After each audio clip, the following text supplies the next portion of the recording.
বিরাদানে ইসলাম, এ মুমতাজুল তো মুমতাজুল, এর কওমের মধ্যে এমন কোন মা এইরকম সন্তানের জন্ম দেয়নি। নবী আমার গায়েব জানেন না। কোরআন হাদিস ইজমা কিয়াসের আলোকে প্রমাণ করতে পারে। কোরআন নেই, হাদিস নেই, মুখের বলি, মুখের কথাতে এইরকম জঘন্য আমার নবী পাক সাল্লাল্লাহু তাআলা আলাইহি ওয়াসাল্লামের নামে মিথ্যাচার করতেছে। বিরাদানে ইসলাম, এ হারামখোর রাজমিস্ত্রি অনভিজ্ঞ, লেখাপড়া না করে কোরআন পড়তে জানে না, হাদিস পড়তে জানে না, আর বলতেছে এইরকম আকীদা কেউ যদি রাখে তো কাবিরা গুনাহ হবে। মুমতাজুল ইসলাম যদি হালালি বাবের সন্তান হয়ে থাকে তাহলে প্রমাণ করে দেখাক যে নবী আমার গায়েবের সংবাদ দিতে জানেন না। আপনাকে আমি বলি, কোরআন শরীফ উঠিয়ে দেখুন, রব্বুল আলামিন বলেন ওয়া আল্লামাকা মা লাম তাকুন তাআলাম। হাবিব, আপনি যাহা কিছু জানতেন না আপনাকে সব কিছু শিখিয়ে দিলাম। সূরা নিসা আয়াত নাম্বার 113 এর মধ্যে উল্লেখ রয়েছে। আপনি কোরআন শরীফ উঠিয়ে দেখুন, সূরা কুফিরত, রব্বুল আলামিন বলেন ওমা হুয়া আলাল গায়বি বিদনিন। নবী আমার গায়বের সংবাদ দিতে কৃপণতা করেন না। রব্বুল আলামিন বলেন ফাল আলিমুল গায়বি ফালা ইজহারু আলা গায়বিহি আহাদান ইল্লা মান ইরতাদা মির রাসূল।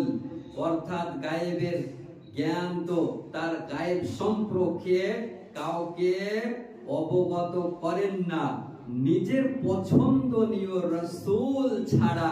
রাসূল ব্যতীত নবী যাকে পছন্দ, খোদা যাকে পছন্দ করেন, খোদা যাকে চান তাকে গায়েবের সংবাদ প্রদান করেন।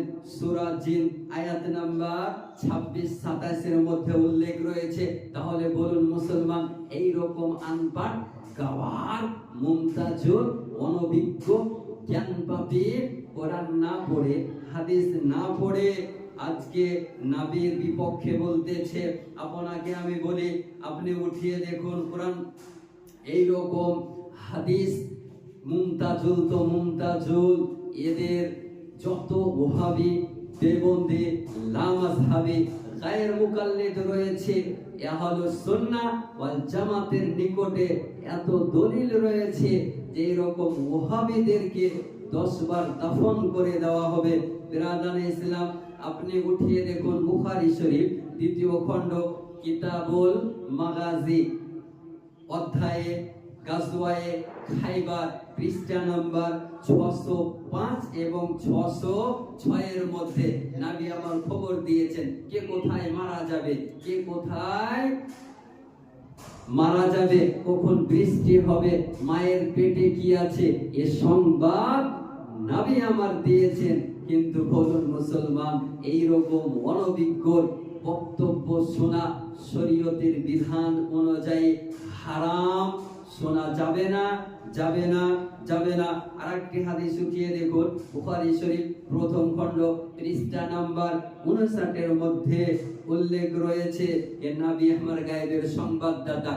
একাধিক দলিল দ্বারা, কোরআন হাদিস দ্বারা প্রমাণ নবী আমার গায়েব জানেন।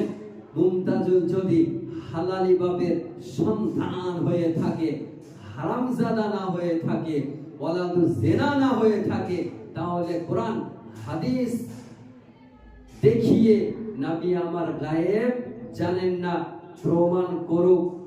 এই পৃথিবীর বুকে, নীল গগনের নিচে, জমিনের উপরে এই রকম ওহাবির ঘরে কোন মা সন্তানের জন্মই দিতে পারেনি যে নবী ইলমে গায়েব জানেন না।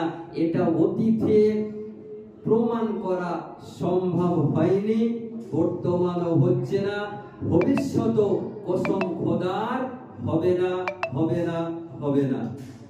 বিরাদানে ইসলাম, এইরকম ডাবচোর, এইরকম মাছ চুরি করে খেয়ে লেখাপড়া না করে আজকে স্টেজে পাগলের ন্যায় ব্যবহার করতেছে।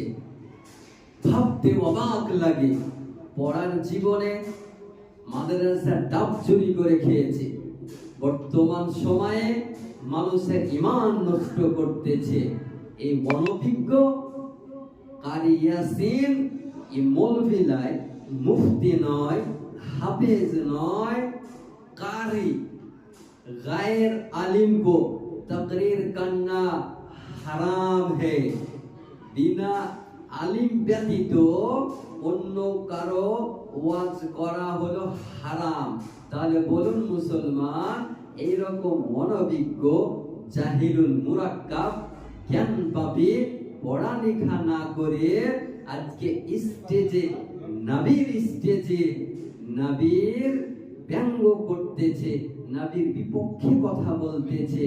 আজকে বিরাদানে ইসলাম, আপনাকে আমি বলি, এইরকম কারি ইয়াসিনের বক্তব্য থেকে আপনাকে 100 কিলোমিটার দ্রুত বজায় রাখতে হবে। কারণ এর বক্তব্য যদি আপনি শ্রবণ করেন তাহলে আপনার ঈমান নষ্ট হয়ে যাবে, আপনার ঈমান থাকবে না। এরকম ব্যঙ্গকারী কখনো দেখা যায় আজানের ব্যঙ্গ করতেছে, কখনো দেখা যায় মানুষকে নিয়ে ব্যঙ্গ করতেছে। আশ্চর্য, একজন জ্ঞান পাপী যদি না হয় তাহলে এইরকম কুব্যবহার করতে পারে না, এইরকম মন্তব্য করতে পারে না। এইরকম ভ্রান্ত মতবাদ পোষণকারী থেকে আপনি দূরে থাকবেন। আহলুস সুন্নাহ ওয়াল জামাতের প্রতি পাহাড়ের মতো স্থির থাকবেন। আপনার ঈমানকে হেফাজতে রাখুন, আপনার পরিবারের ঈমানকে হেফাজতে রাখুন, মহল্লার ঈমানকে হেফাজতে রাখুন। এরকম ভ্রান্ত মতবাদ পোষণকারীদেরকে আশ্রয় দিবেন না, এদের থেকে দূরে থাকুন। बिरादर इस्लाम, मस्जिद के बाहर फकीर बैठा मांग रहा था। मस्जिद के बाहर फकीर बैठा मांग रहा था। मस्जिदेर বাইরে একজন ফকির ভিক্ষা চাইছিল। नमाजी बाहर निकले और कुछ ने उसे इतना शर्मिंदा किया वो फकीर भागकर शराब खाने के दरवाजे पर बैठ गया। ওই ফকির ব্যক্তি কে নামাজিগণ মসজিদ থেকে বের হয়ে এত লজ্জিত করেছিল, সেই ফকির আপনার না থাকতে পেরে মদের দোকানের সামনে গিয়ে বসে গিয়েছিল। जो भी शराबी निकलता उसे कुछ ना कुछ देकर कहता कि हम तो गुनहगार हैं, शायद तेरी दुआओं से ही कुछ नजात मिल जाए। অর্থাৎ ওই শরাবের মদের দোকান থেকে যে মদ ভোর বের হচ্ছিল সেখান থেকে মদপানকারীগণ কিছু না কিছু দিয়ে বলছিল যে আমরা গুনাহগার হতে পারি, শিয়াকার হতে পারি, খতাকার হতে পারি, কিন্তু এ ফকিরের দোয়াতে যদি আমরা নাজাত পেতে পারি, মুক্তি পেতে পারি। তারপর বলে ইসসে मैंने ये बात समझ ली। ফকির বলছে এখান থেকে আমি বুঝে গেলাম যে গুনাহ করকে শর্মিন্দা होना नेकी करके तकब्बुर से बेहतर है। অর্থাৎ নেকি করে অহংকার করা সব থেকে বড় খারাপ। কোন ব্যক্তি যদি গুনাহ করে আর গুনার কারণে নিজে লজ্জিত হয়ে রব্বুল আলামিনের দরবারে ক্ষমা চায়, সেই তাকে আল্লাহ ক্ষমা করে দেন।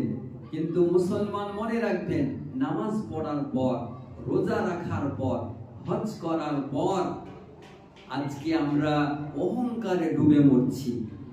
একে অপরকে অহংকার দেখায়।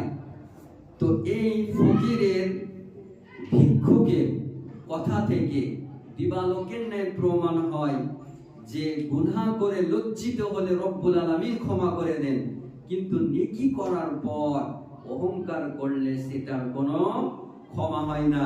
এটাই উর্দু ভাষায় বলে মসজিদ के बाहर फकीर बैठा मांग रहा था, नमाजी बाहर निकले और कुछ ने उसे इतना शर्मिंदा किया कि वो भागकर शराब खाने के दरवाजे पर बैठ गया। जो भी शराबी निकलता उसे कुछ ना कुछ देकर कहता कि हम तो गुनाहगार हैं, सियाकार हैं, खताकार हैं, शायद तेरी दुआओं से ही नजात मिल जाए। इससे मैंने ये बात समझ ली कि गुनाह करके शर्मिंदा होना, गुनाह करार पर लज्जित हवा नेकी करके तकब्बुर से बेहतर है।